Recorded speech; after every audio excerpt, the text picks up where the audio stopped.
को रात को अमेरिका के उपराष्ट्रपति जी ने मुझसे बात करने का प्रयास किया। वो घंटे भर कोशिश कर रहे थे, लेकिन मेरी सेना के साथ मीटिंग चल रही थी, तो मैंने उनका फोन उठा नहीं पाया। बाद में मैंने उनको कॉल बैक किया। मैंने कहा कि आपका फोन था, 3-4 बार आपका फोन आ गया, क्या है? तो अमेरिका के उपराष्ट्रपति जी ने मुझे फोन पे बताया कि पाकिस्तान बहुत बड़ा हमला करने वाला है, ये उन्होंने मुझे बताया। मेरा जो जवाब था, जिनको समझ नहीं आता है उनको तो नहीं आएगा,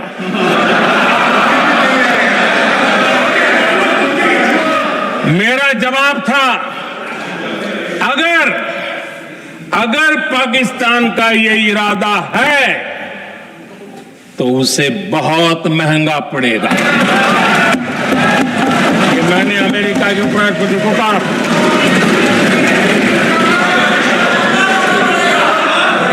अगर पाकिस्तान हमला करेगा तो हम बड़ा हमला कर करके जवाब देंगे, ये मेरा जवाब था।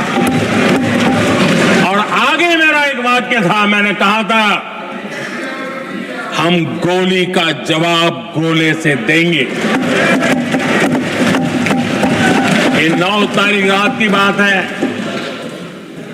और 9 रात में और 10 सुबह हमने पाकिस्तान को सैन्य शक्ति को तहस नहस कर दिया था। और यही हमारा जवाब था, यही हमारा जज्बा था। और आज पाकिस्तान भी भली भांति जान गया है कि भारत का हर जवाब पहले से ज्यादा तगड़ा होता है।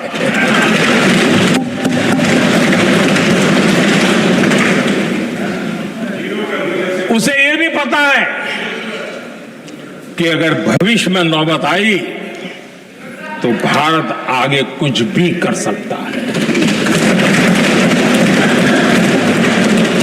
और इसलिए मैं फिर से लोकतंत्र के इस मंदिर में दोहराना चाहता हूं, ऑपरेशन सिंदूर जारी है।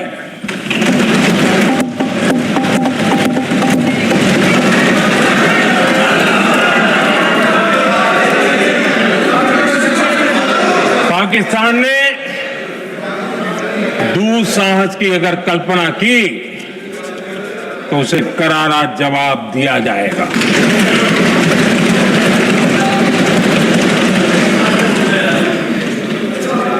आदरणीय अध्यक्ष जी, आज का भारत आत्मविश्वास से भरा हुआ है। आज का भारत आत्मनिर्भरता के मंत्र को लेकर के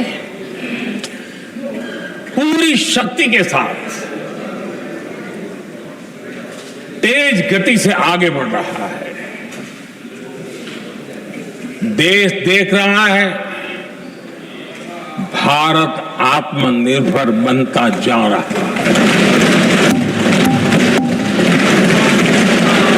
लेकिन देश ये भी देख रहा है कि एक तरफ तो भारत आत्मनिर्भरता की ओर तेज गति से आगे बढ़ रहा है, लेकिन कांग्रेस मुद्दों के लिए पाकिस्तान पर निर्भर होती जा रही है।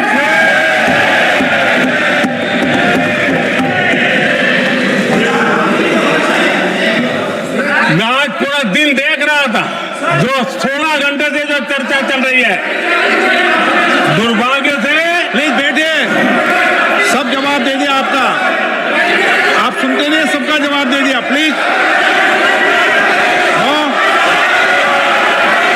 दुर्भाग्य से सुनिए जवाब। कांग्रेस को पाकिस्तान के मुद्दे इंपोर्ट करने पड़ रहे हैं।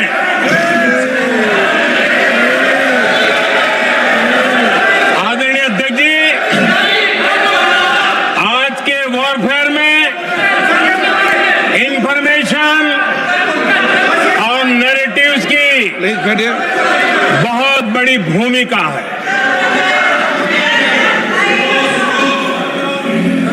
नैरेटिव खड़ा करके, एआई का भी भरपूर उपयोग करके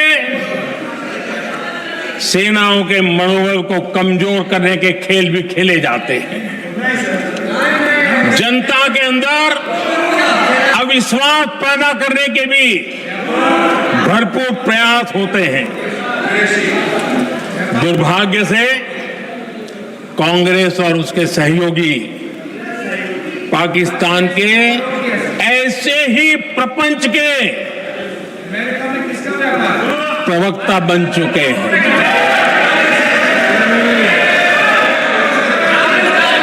आदरणीय अध्यक्ष जी, देश की सेना ने, आदरणीय अध्यक्ष जी, तरीका है देश की सेना ने, बैठिए। देश की सेना ने सर्जिकल स्ट्राइक की।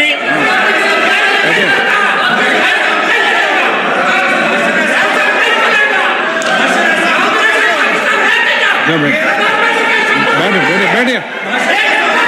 आदरणीय अध्यक्ष जी, देश की सेना ने सफलतापूर्वक सर्जिकल स्ट्राइक की तो तुरंत कांग्रेस वालों ने सेना से सबूत मांगे थे। लेकिन जब उन्होंने देश का मूड देखा, देश का मिजाज देखा, तो सुर उनके बदलने लगे और बदल करके क्या कहने लगे? कांग्रेस के लोगों ने कहा, ये सर्जिकल स्ट्राइक क्या बड़ी बात है,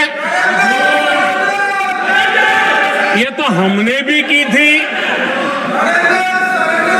एक ने कहा 3 सर्जिकल स्ट्राइक की थी, दूसरे ने कहा 6 सर्जिकल स्ट्राइक की थी,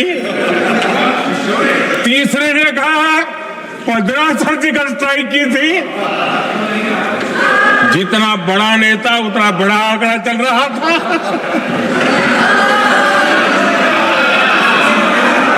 आदरणीय अध्यक्ष जी, इसके बाद Listen carefully to this.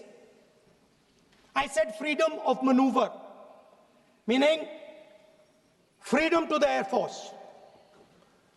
Now listen to this quote very carefully. Captain Shiv Kumar, Defense Attaché, Indonesia, he says, I may not agree with him that India lost so many aircraft, but I do agree that we did lose some aircraft. And that happened only because,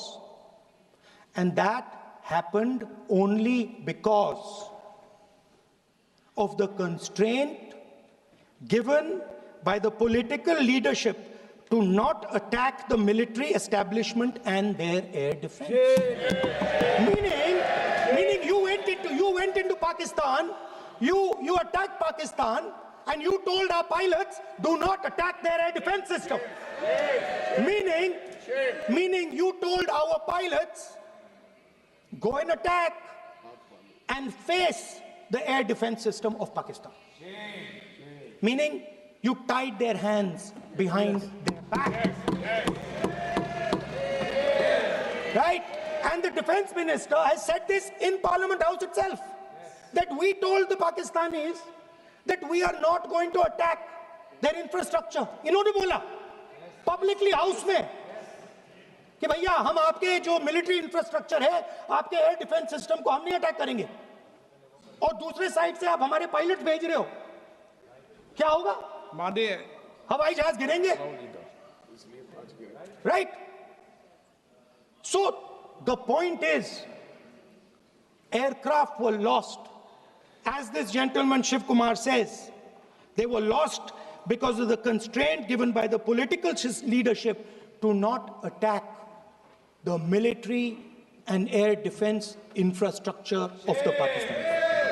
मतलब आपने शुरू किया और शुरुआत में ही आपने उनको कह दिया कि भैया हमारे पास ना पॉलिटिकल विल है और ना हम आपके मिलिट्री इंफ्रास्ट्रक्चर पर अटैक करेंगे, और फिर आपने हमारे पायलट से कहा जाके लड़ाई करिए, और नतीजा सारों को मालूम है। आप जवाब नहीं देना चाहते हो, मगर नतीजा सारों को मालूम है। अनिल चौहान जी कहते हैं what was important was not the jet being down, but why they were being down. मतलब वो कह रहे हैं कि जरूरी सवाल यह है कि जेट गिरे क्यों। वो कह रहे गिरे तो ठीक है, मगर जरूरी सवाल है गिरे क्यों। और फिर उसके बाद कहते हैं what mistakes were made. The good part is we were able to understand the tactical mistake which we made, remedy, rectify, and implement after 2 days. And we flew all our jets again, targeting at long range. I want to tell CDS Anil Chauhan ji that you made no tactical mistake. The Indian Air Force made no mistake. The mistake was made by the political leadership that said you cannot attack the military infrastructure. And Anil Chauhan ji must have the guts to say this, that my hands were tied behind my back and I was sent into a war, and my enemy was told by my own government that we will not attack your air defense system. So the Air Force is not to blame at all. In the 21st century, you send aircraft into a zone protected by air defense, they will come down. Now why? Why was the Pakistani government told at 1:35 that हम ना आपके infrastructure को attack करेंगे, ना आपके air defence को attack करेंगे, और हम एस्केलेशन नहीं चाहते? मतलब हमने आपको थप्पड़ मारा है मगर दूसरा थप्पड़ नहीं मारेंगे. That is what it means.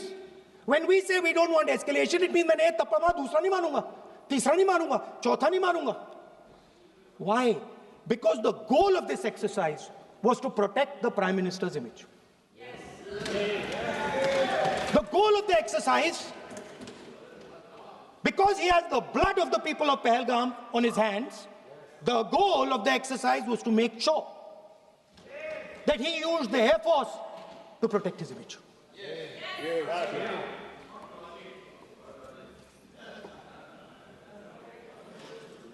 After that, Donald Trump has said 29 times. 29 times he said, 29 बार उन्होंने बोला कि भैया मैंने सीज फायर करवाया. अच्छा, अगर वो झूठ बोल रहे हैं तो अपने भाषण में यहां प्रधानमंत्री कह दें कि वो झूठ बोल रहे हैं. यहां पे अगर दम है तो यहां पे प्रधानमंत्री बोल दे कि ट्रंप झूठ बोल रहे हैं. If he has the courage, if he has the courage of Indira Gandhi, let him say here, that Donald Trump, you're a liar. That you did not make a ceasefire, and that we did not lose any planes. Let him say it here. If he has the courage. 50% भी है इंदिरा गांधी का तो यहां बोल दे. 50% होगा तो बोल देंगे. सॉरी सर, एक साइड से 7th फ्लीट आ रही है, बोलने दीजिए सर. मजा आ रहा है. ऐसा नहीं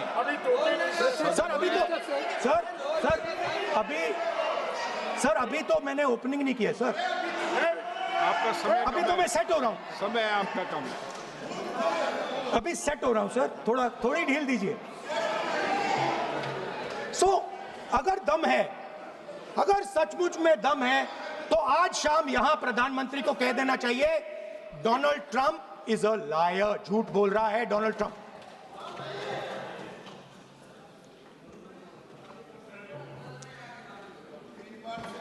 सर,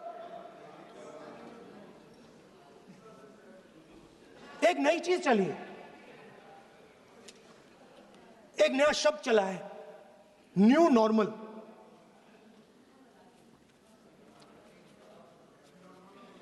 कि न्यू नॉर्मल है,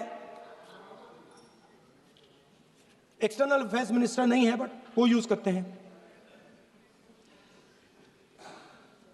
भाषण में उन्होंने कहा कि सारे के सारे देशों ने टेररिज्म को कंडेम किया है। Absolutely 100% correct. मगर उन्होंने यह नहीं बताया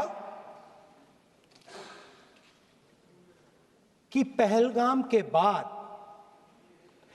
एक भी देश ने पाकिस्तान को नहीं कंडेम किया है। Not a single country has condemned Pakistan. Everybody has condemned terrorism. What does it mean?